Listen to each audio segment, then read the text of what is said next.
Album of the Year and Best African Pop Album, among others.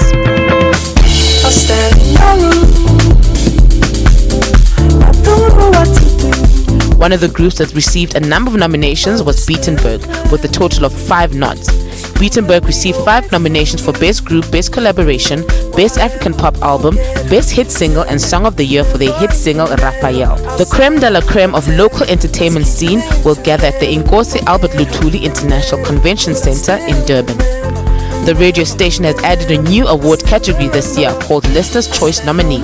The public can vote for their favorite artists from any of the categories by logging on to the Metro FM website.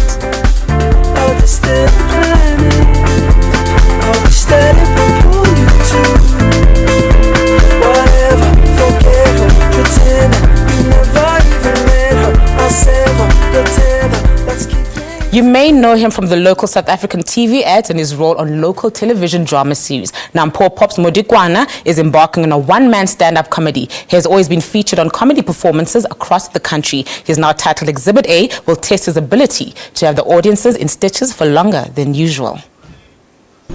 Hello, good day. Over the past 3 years, Paul Pops has been working hard to craft a name for himself in the comedy circles. I urge you, please do not give beggars money. I repeat, please do not give any beggars money. He won the Breakthrough Act of the Year at the 2013 Comics Choice Awards. This is how he was approved and counted among outstanding comedians in South Africa. We had savings at home. Okay, ma'am, well, class, you see, the ancestors were not happy. So we killed the chicken. Now, 2 years later, the talented comedian will entice audiences with brand new material of his one-man show, Exhibit A, pornographic material that will be staged at the Lyric Theatre in Johannesburg. It takes a satirical look at our born-free nation. This is the generation of youngsters who were born after the democratic of South Africa. Or a home loan, or a student loan. Even if you enter in higher pay still, your life will be. Pops has been named aptly the spokesperson for the born-free generation. Often his comedic material offers insight into what makes these young people tick. With a style all of his own, great stage personality and a reputation for capturing the audience's attention, Paul Pops has been on the local television screens for some time. He participated on the television dance show Strictly Come Dancing and is also known for making thousands of people laugh with massive stand-up comedy with shows like Mass Hysteria and Blacks Only. There's no water here for me to drink, so...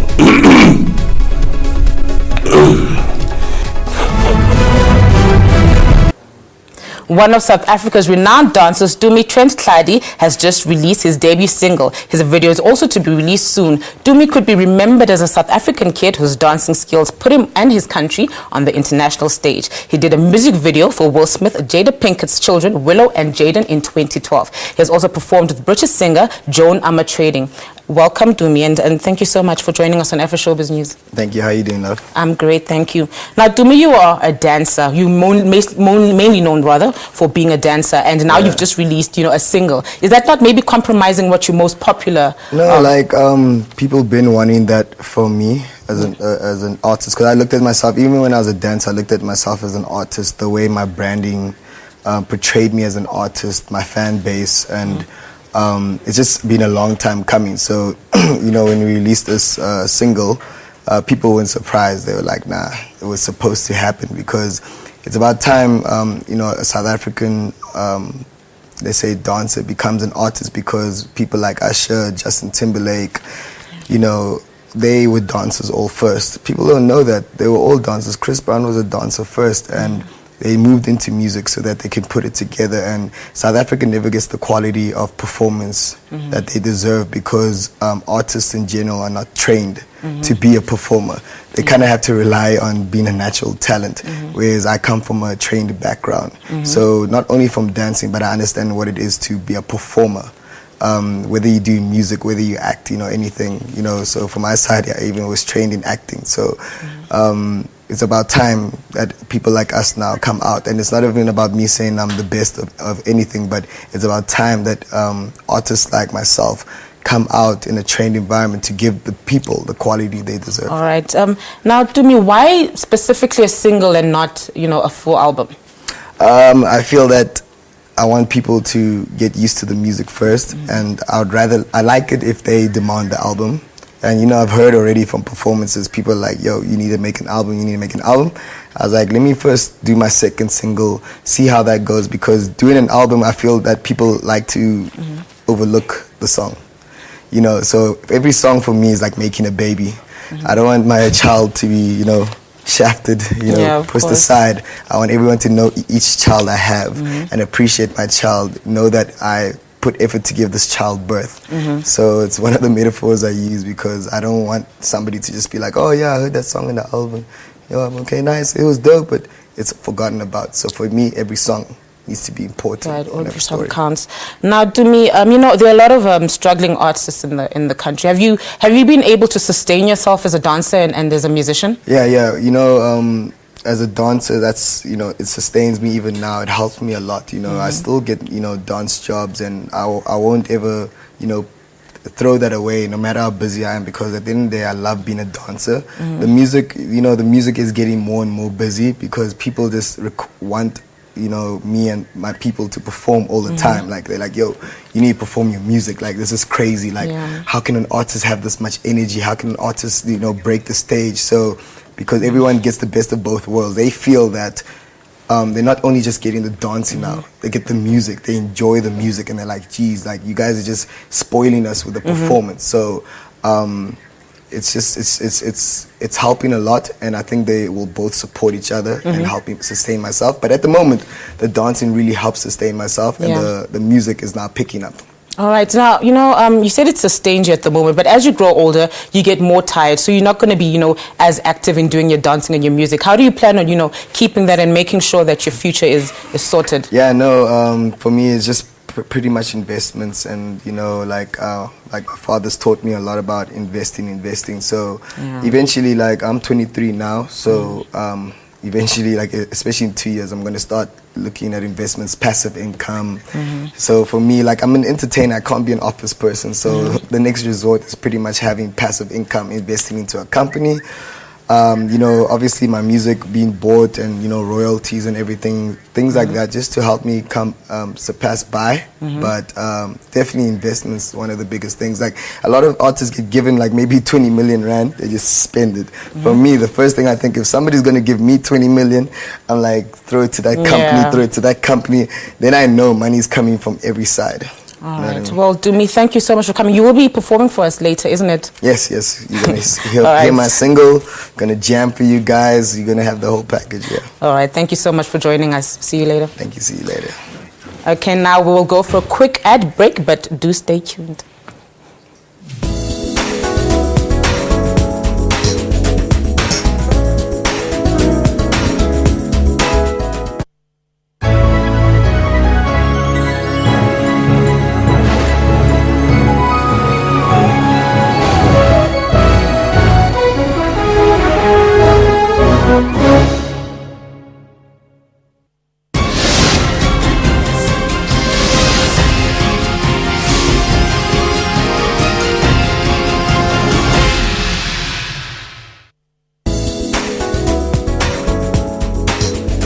Welcome back.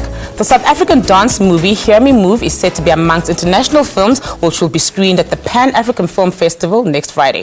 The festival presents and showcases the broad spectrum of black creative works, particularly those that reinforce positive images and help destroy negative stereotypes. This year's host is the media mogul Oprah Winfrey and actor Sydney Portier. Hear Me Move is South Africa's first bourgeois or young people's modern dance movie. It tells the story of Muzi, the son of an amazing Bantsula dancer who is trying to discover the truth about his father's life and death. Take a look at this.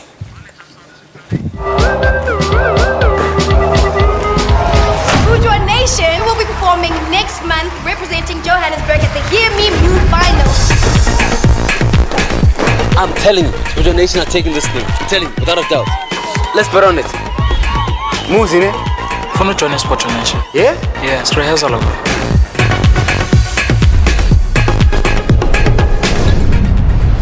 What the hell was that? They call themselves Ambition and they're taking Josie by storm. Ambition is the best room Zanzi's ever seen. Guys, Ambition so cool. Endaweni yabo. Lena sise itrati. Make some noise!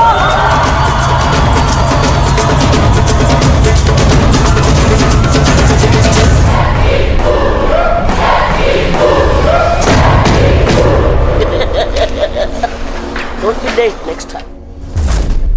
Right now, I am joined by actor and co-producer Wandile Molebati, together with Scott Nesmith, who is the director of the film. Welcome, guys, to Afroshowbiz News. Thanks so much, Mr. Thank you for coming. Now, we have just seen the trailer. Tell us what inspired this movie, Scott Ness? So one of the things that inspired Hear Me Move was this idea that Africa is the birthplace of the beat, the drum, humanity, but most importantly, it's the birthplace of dance. And so when we had all these fantastic films like Stomp the Yard and Step Up, we decided, no man, we've got to make the African interpretation of the dance film. And so Hear Me Move was born 6 or 7 years ago at a coffee shop at Wits University. So big up Wits. Mandla. But why did it take so long if it was introduced 7 years ago? It was just, I think, the process of writing the script and also raising the finance. You know, I think Scott and Fidel were really set on making sure that the story was not a typical dance film. You know, that the narrative was thin. Yeah. They worked really hard to make sure that the film actually resonates with people when they watch it. It shouldn't just be pretty people dancing, but it should be a story that captivates you even after you leave the cinema. That was the big thing. All right, now tell us about your invitation to the Pan-African Film Festival. Oh, it is the most fantastic thing. So the Pan-African Film Festival is probably the biggest film festivals by Africans or African Americans or Africans in the diaspora in the world. And so they heard about the film, and Wandi was a big part about driving that process and had a screener. I mean, we'd been doing a lot of traveling last year. We'd been to MIPCOM in Cannes, we'd been to Toronto, we'd been Scotland, Edinburgh, Glasgow. And so there's a big buzz out there in the world about this brand new film coming out of Africa, Hear Me Move, Africa's first dance film.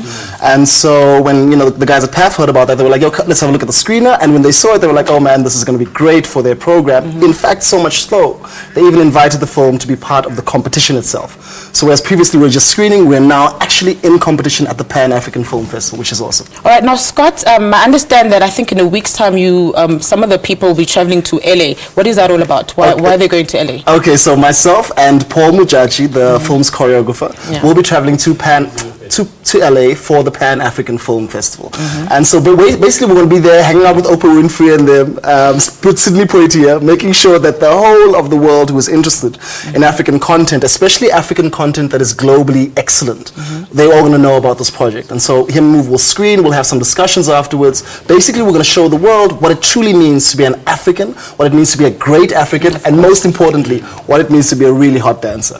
And now you, Wandile, what are you hoping to achieve, from the premiering of the film? What do you hope that people take away after watching it? I think the big thing for us is really just for a sense of pride and excitement about being young South Africa in the now of South Africa, That's the biggest thing that we want people to leave the cinema with. That after they watch the film, they sort of have a reaffirmation of the whole idea of being globally excellent, That Africa, our cool, is not sort of second best to LA or second best to Paris. That actually when we show the film, no matter where you are, you can be proud of being African and South African. That's the biggest thing. Yeah, that's true. Now briefly, how do you begin to produce a film, that reaches international markets? How do you get there? So the first thing is you've got to be really clear on what it is you believe will sell. It's really important that film sells, not for the sake of making yourself wealthy, but for the sake of reaffirming the sense that you've got value, that the project and what you're creating is valuable. Because we believe in the exchange and equal exchange and what's that word? Reciprocity.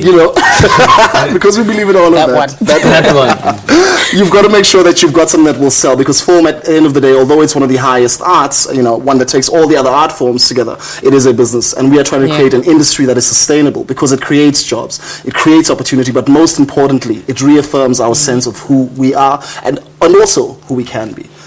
And I think it's important to we've been very lucky, we're three young black guys, myself, Scott, and Fidel Namisi, and we have a very great support base from the government, like the DTI, the NFEF, the IDC, the Gauteng Film Commission. All these people sort of supported us to make the film happen. And not only that, we've also got people who brands, the private sector, who's really seeing the potential of the film industry to change the way in which we view ourselves and what we can do for work. So yeah, it's been great. All right, guys, thank you so much for joining us. But time is up, and it's been a pleasure having you on the show. We're gonna see you bust the move, though. I cannot dance to say. Come on, yeah. Thank you guys for coming. Thank you so much. Now, a Moroccan film, which was censored by the authorities in Morocco, is back in circulation, and it's titled Exodus, Gods and Kings. The biblical movie depicts how Moses was raised against Egyptian pharaoh Ramses. Some film critics disapproved of the ban of the film.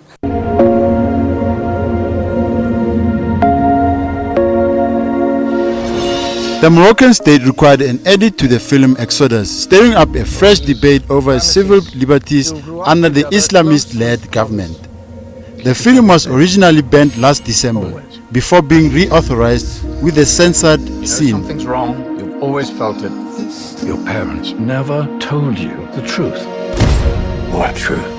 The year of your birth, there was a prophecy that our leader would be born. The Moroccan Union, representing directors and writers, criticized the film ban and expressed concern about the attack on the values of self-expression and creativity.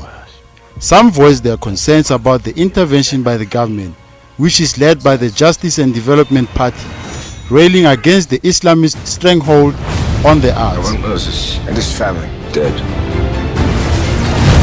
What is the most important thing in your life?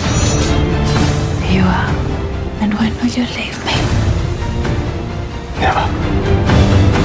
Let's just see who's more effective at killing. You. Or me.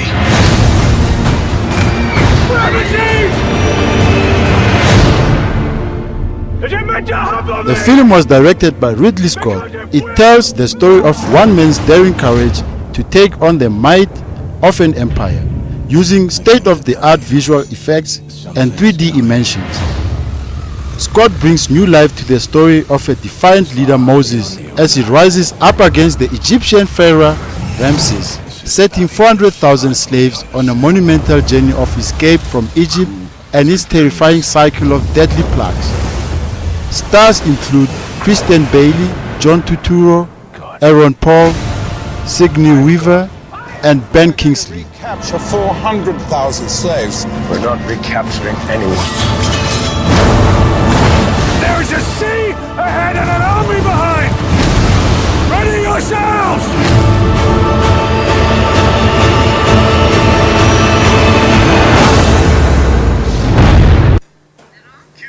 The first edition of the Alexandria International Puppets Festival recently took place in Alexandria. Egyptians are known as great entertainers throughout the Arab world in theatre, film and music. It's not in many countries that puppetry is celebrated, let alone being converted into a festival. This was the first Alexandria International Puppet Festival. The festival hosted about 35 teams from 14 countries, even though 23 countries had been invited. The event provided entertainment to thousands of visitors and mostly children. The main target of the festival is to promote the tourism sector, in addition to developing the skills of children. Nowadays, children do need a special caregiver, and she should focus on their interests. Alexandria is considered the capital city of culture in Egypt. The event was split in two sections. One section featured puppet theatre, while the other section hosted carnival shows for giant puppets and a mobile hologram. The festival showcased diversity in the carnival costumes and show dances. We are really keen about the Arabian heritage and Arabs' history. This helps the Egyptian and Arab children to acquire knowledge with vision on Arab identity through puppet shows. The Puppet Festival did not only become a great hangout for most families but also a learning experience. It incorporated workshops to educate people on designing and manufacturing hand puppets, mask puppets and carnival puppets. It's the first time to have puppeteers from around the world. I am happy to meet with different people and also happy to exchange experiences. I hope we can avoid mistakes of this first session later on. They also showed people how to make puppets costumes. Even though organizers hope to hold another festival next year, they have not yet committed themselves to a second edition as yet. Organizers hope the Alexandria Festival could be a popular regular event in the future.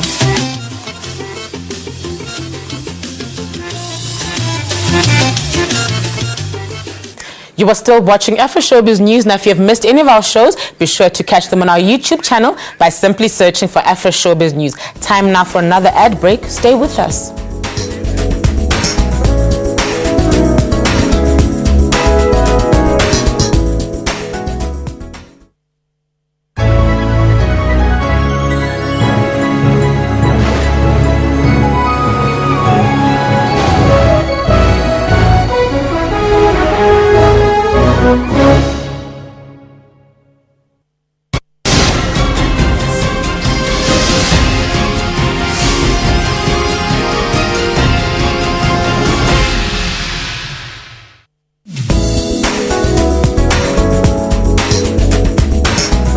And welcome back.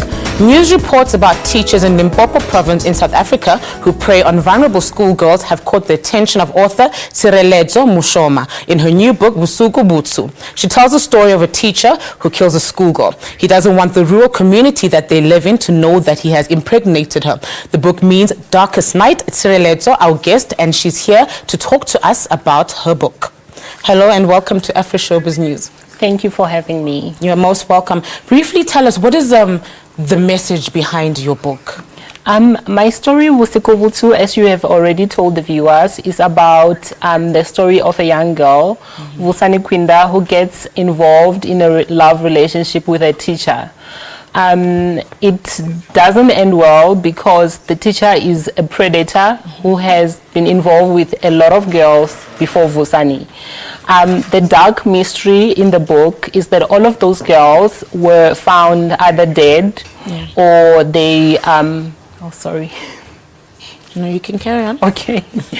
The dark mystery about the book is that all of those girls that have been involved with this teacher before ended up dead. And that's what the story is all about. It's just showcasing that mostly a love relationship between an older man and a younger girl doesn't always end well. All right. Is now your book about, is it a fiction or is it about an actual event that took place? It is fiction, but I think it was inspired by, like what you've said, a lot of reports, especially in rural South Africa, Limpopo being one of those places. It's still a very serious issue that still happens in rural areas. So although it's not based on an actual story or an actual person that I know, it's based on things that are happening currently. Yeah, it is indeed a serious issue. But how bad is it, in your communities back home? I think it's quite bad, but it's probably gotten to a point where it's no longer news. It's gotten to a point where it's a common occurrence, and it's like an everyday thing. It happens all the time, and maybe people don't really see the seriousness of it anymore. Now, Tirele, do you think you've succeeded, in getting the message across, or is it still, work in progress? I really hope that this story will succeed in getting the message across. It is aimed at, teenage girls that are in high school. So the target audience are, those are the people that I wrote the book for. And I do hope that they will have access to the book and they will read it, and from that they can take something that will help them in the future. All right, and before we wrap up, where can people get a hold of your book? They can get them at all good bookstores. If it's not there, they can always order it for you. All right, thank you so much, Tsireledzo, and thank you for joining us. Okay, thank you for inviting me. You're most welcome. International hip-hop artist Rick Ross will be performing at the 2nd Annual Youth Hip-Hop Durban Festival in Durban. The festival will take place on the 2nd of May.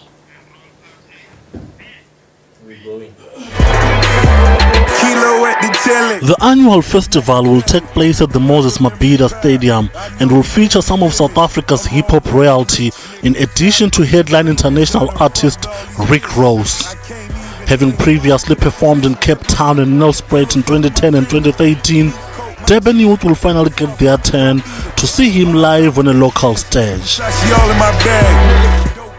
The first Youth Hip Hop Festival took place last year with over 15 live acts performing to over 6,000 people.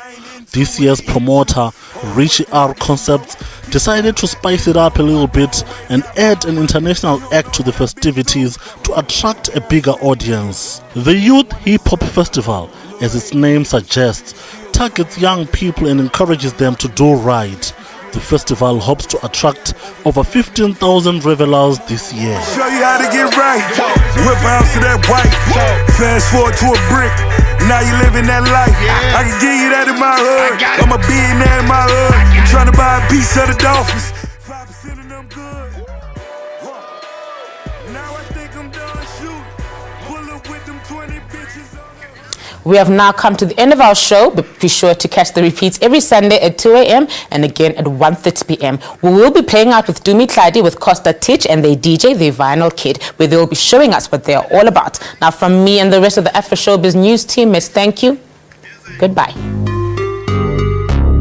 That's the fishing you make.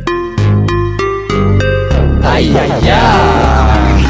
Righteous when I hit her with a punchline. It's saying, money shine, not a punchline. The bait when I hit her with a punchline. Swag on goop when I hit her with a punchline. Tuana, tryna get that cash. Tuana, tryna get that cash. Blow me casi na matuana. Tryna get that cash. Tuana, tryna get that cash with a punchline. Let's. Lil' mama can flex. Run round that top down, I'm tryna get that check. With my gas out, I'm out of town when I skirt with shit. So I keep star, but superstars, no chance to get fixed. Son, I'm tryna get that cash. Mama, I'm tryna get that cash. You blow me casi na matuana. I'm tryna get my chance, but before I tryna get my stack, what you do my dance? Do that. Swimming pool, do that. Swimming pool, do that. Swimming pool, swag on goop when I hit her with a punch. Tuana, tryna get that cash. Tuana, I'm tryna get that cash. You blow me casi na matuana. Tryna get that cash. Tuana, I'm tryna get that cash with a punchline. Tuana, tryna get that cash. Tuana, I'm tryna get that cash. You blow me casi na matuana. Tryna get that cash. Tuana, I'm tryna get that cash with a punchline. Do that. Swimming pool. Do that. Swimming pool. Do that. Swimming pool, swag on goop when I hit her with a Shay, what's up? Remix. Shay, dollar, remix. Shay, tip up, remix. Drop it, catch it, throw it, give it. Why? You understood it, you get you through it. You shake it, don't mess, don't break it. On with the Middle East, rocking with the beast. Yeah, up to the Middle East, rocking with this beast. Yeah, Jaiva. Say Jaiva much. Say I jive how much? Woza. Say I jive how much? Say I jive. Tuana, tryna get that cash. Tuana, I'm tryna get that cash. Blow me casi na matuana. Tryna get that cash. Tuana, I'm tryna get that cash with a punchline. Tuana, tryna get that cash. Tuana, I'm tryna get that cash. Blow me casi na matuana. Tryna get that cash. Tuana, I'm tryna get that cash with a punchline. Do that. Swimming pool. Do that. Swimming pool, do that. Swimming pool, swag on goop when I hit her with a I'm famous, tryna get my cash up. If you with it, then you know what's up. Everybody say we made it. Started from the ground up. Had a dream about a Bentley truck. Oh, oh, oh. Yo, I'm just tryna do what I gotta do. 2018, young dude, I swear I made power moves. When the door opens, I focus, I got a lot to prove. When the door's closes, I'm hoping that I can never lose. Tuana, tryna get that cash. Tuana, I'm tryna get that cash. You blow me casi na matuana. Tryna get that cash. Tuana, I'm tryna get that cash with a punchline. Tuana, tryna get that cash. Tuana, I'm tryna get that cash. You blow me casi na matuana. Tryna get that cash. Tuana, I'm tryna get that cash with a punchline. Ratchets when I hit him with a punchline. They take it, bang and shine, now they punchline. The bait when I hit him with a punchline. Swag.